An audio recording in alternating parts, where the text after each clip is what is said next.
Bismillahirrahmanirrahim. On the demand of Muskan, BSc second year, Kanpur university, ये problem differential equation के partial differential equation of first order एन से ये problem related है. Find ए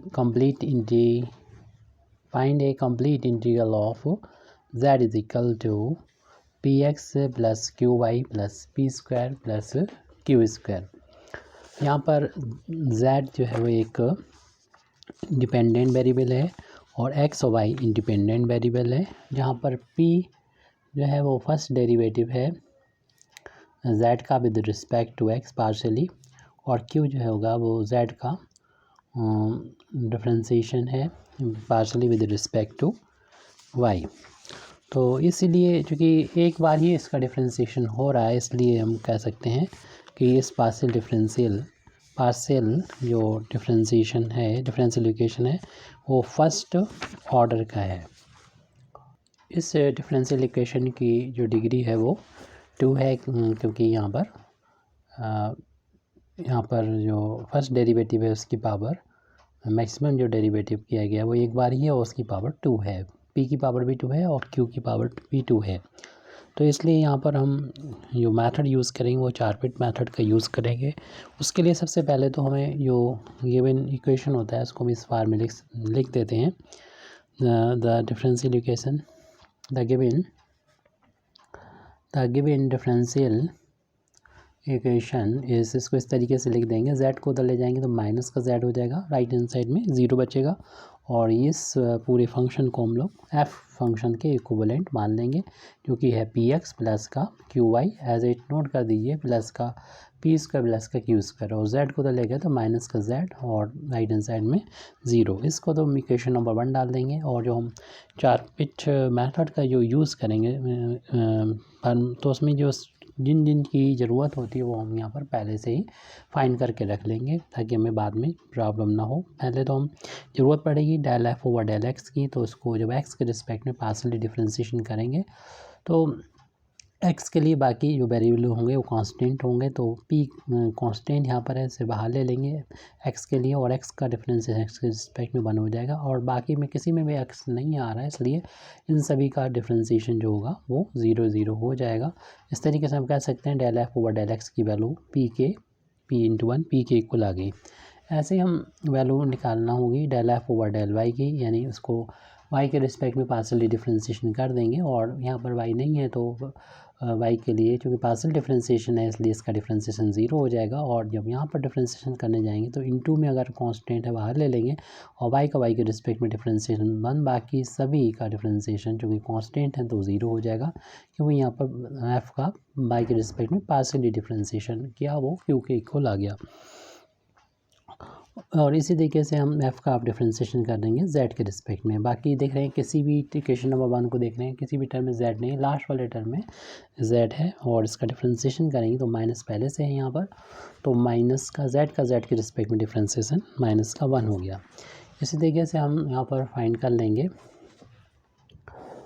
इस f का डिफरेंशिएशन इक्वेशन नंबर 1 को डिफरेंशिएट कर देंगे p के रिस्पेक्ट में, क्योंकि इसकी हमें 4 बिट के जो इक्वेशन लिखेंगे उसमें ज़रूरत पड़े होगी, तो इसलिए f को p के रिस्पेक्ट में जब डिफरेंशिएशन करेंगे तो इसका जब डिफरेंशिएशन करेंगे तो p के लिए x कांस्टेंट है, इसे बाहर ले लेंगे, और p का p के रिस्पेक्ट में डिफरेंशिएशन 1, और p के लिए कांस्टेंट हो गई, इनका डिफरेंशिएशन तो 0 हो जाएगा, और p स्क्वायर का डिफरेंशिएशन हो जाएगा 2p हो जाएगा, जो हमने यहाँ पर लिख दिया है.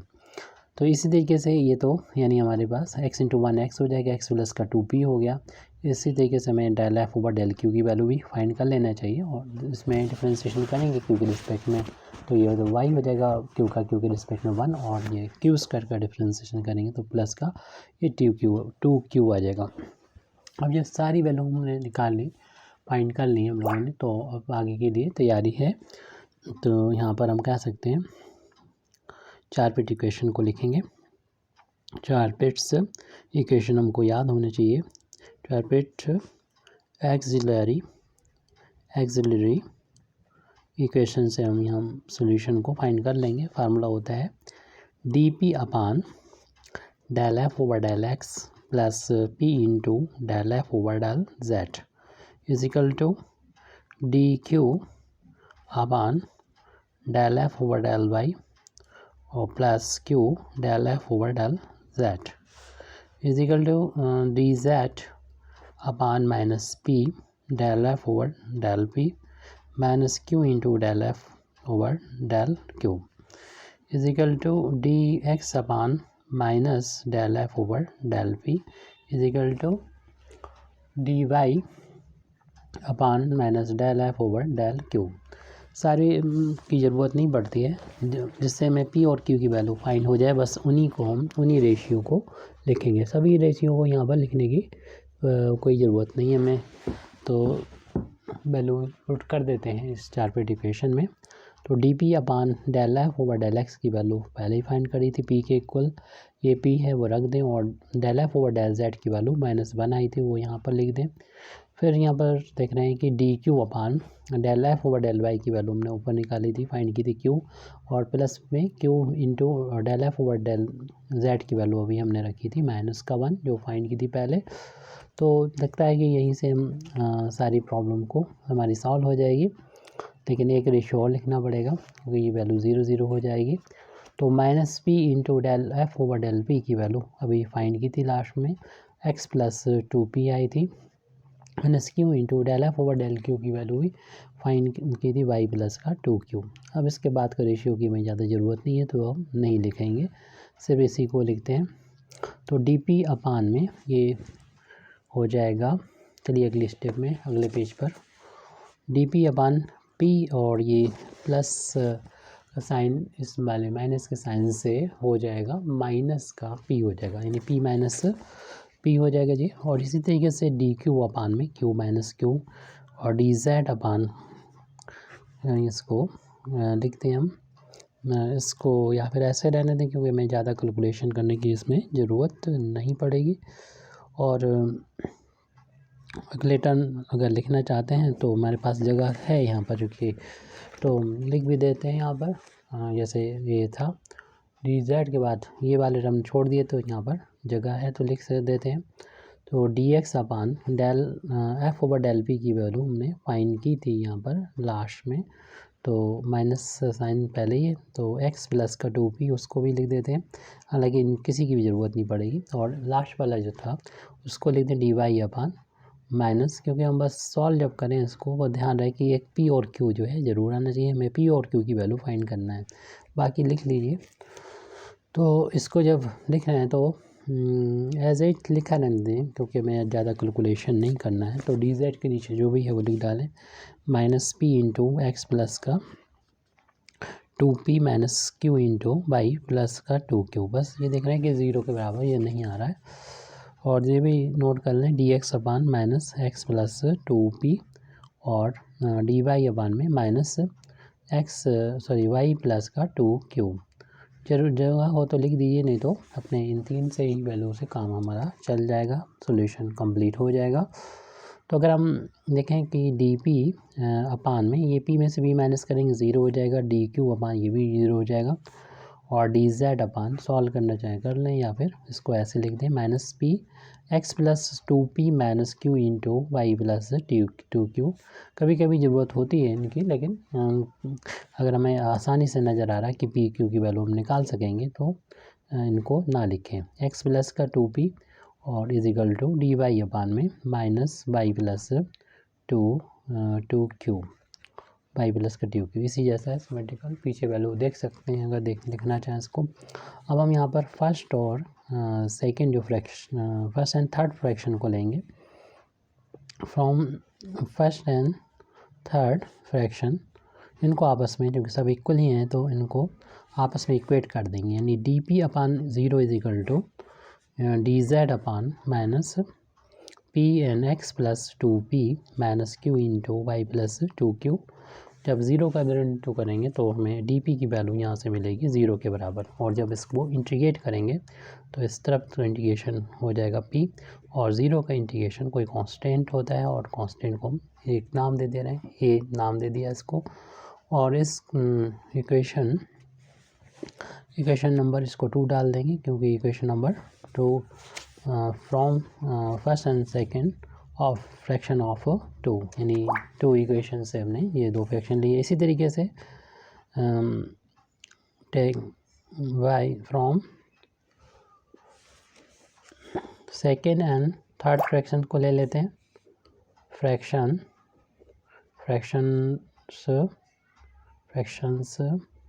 ऑफ इक्वेशन 2 से हम 2 फ्रैक्शन ले लेते हैं इसको।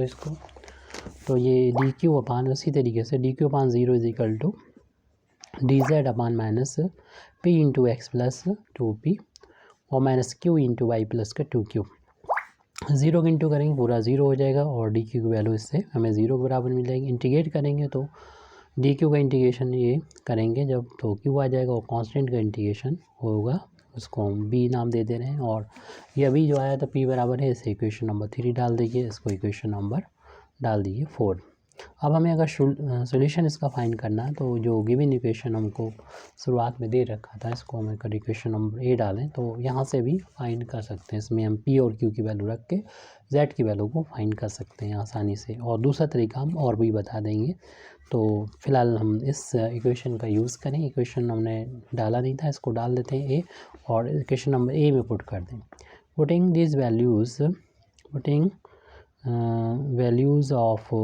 values of p and q from equations 3 and 4 in equation a में पुट करेंगे तो वहाँ पर z है, तो z इज इक्वल टू जहाँ p मिलेगा वहाँ पर a रख देंगे, जहाँ पर q मिलेगा वहाँ पर b रख देंगे। इस तरीके से हमारा ये आंसर आ गया ए स्क्वायर प्लस बी स्क्वायर, पूरा z की वैल्यू आ गई है और ये यहाँ पर कंप्लीट इंटीग्रल कहलाएगा इस डिफरेंशियल इक्वेशन का। हमने कहा था कि यहाँ से आपको मेथड दूसरा भी बता देंगे। तो जो आपका सेकंड मेथड है तो उसको अभी यूज़ करेंगे। तो सेकंड मेथड में हम फार्मूला से, जैसे कि इससे पहले भी हमने सवाल अपलोड किया था, तो उसमें फार्मूले का यूज़ करते हुए इस z की वैल्यू निकाली थी। तो अब अगर हम उसी मेथड का यूज़ करें, यानी डी जेड इक्वल टू फार्मूले के यूज़ करें, फार्मूला होता है D Z is equal to P into D X plus का क्यू इंटू डी वाई, तभी वही वैल्यू आएगी। अब यहाँ पर सबसे पहले तो हम वैल्यू प्रूव कर देते हैं। पी की वैल्यू ए निकली थी और क्यू की वैल्यू, मेथड यहाँ से चेंज होगा, यानी फर्स्ट मेथड यहाँ से और सेकंड मेथड यहाँ, बाकी कॉमन चीज़ रहेंगी ऊपर, यानी यहाँ से चेंज करना है आप। इसके बाद यहाँ पर जाके इधर ख़त्म कर सकते हैं सवाल को, या फिर यहाँ से उठ के फिर इधर आ जाएँ, बीच में इतना छोड़ दें तो सोल्यूशन दूसरा हो जाए। क्यू की जगह पर बी रखना है और डी बाई। अब इसको चूँकि जेड की वैल्यू फाइंड करना होती है तो इंटीग्रेट कर देंगे। जब इंटीग्रेट करेंगे डी जेड का इंटीग्रेशन तो जेड हो जाएगा और यहाँ पर ए इंटू में कांस्टेंट हो जाएगा और डी एक्स का इंटीग्रेशन एक्स हो जाएगा और यहाँ पर डी वाई और बी कांस्टेंट बाहर ले लेंगे, डी वाई का इंटीग्रेशन जो होगा वो वाई हो जाएगा। और हम लोग जानते हैं जब इंटीग्रेशन करते हैं तो कांस्टेंट आ जाता है, तो कांस्टेंट ऑफ इंटीग्रेशन हमने यहाँ पर सी जोड़ दिया। तो यहाँ पर ये कंप्लीट इंटीग्रल आ चुका है इस डिफरेंशियल इक्वेशन का सोल्यूशन। तो आप कहेंगे ये आंसर तो अलग अलग नज़र आ रहे हैं, ये जो है यहाँ पर इतना तो कॉमन नज़र आ रहा है और ये इसमें तो a square b plus b square यहाँ ओनली सी है। तो देखिए यहाँ पर ये जो ए है और बी है वो कांस्टेंट है और कांस्टेंट का स्क्वायर करेंगे तब भी कांस्टेंट है और उनको स्क्वायर, उन कांस्टेंट के स्क्वायर को जब सम करेंगे तो इन दोनों को मिला के भी एक कांस्टेंट मिलेगा। इसी का नाम किसी को एक नया कांस्टेंट सी कह दिया। तो ये इस तरीके के सॉल्यूशन लिख देंगे तब भी वही बात है और ऐसा लिख देंगे तो भी ठीक है। तो दोनों में से कोई भी आप यूज़ कर लें। Thank you very much indeed for listening me. वाखिर दावाना अल्हम्दुलिल्लाहि रब्बिल आलमीन।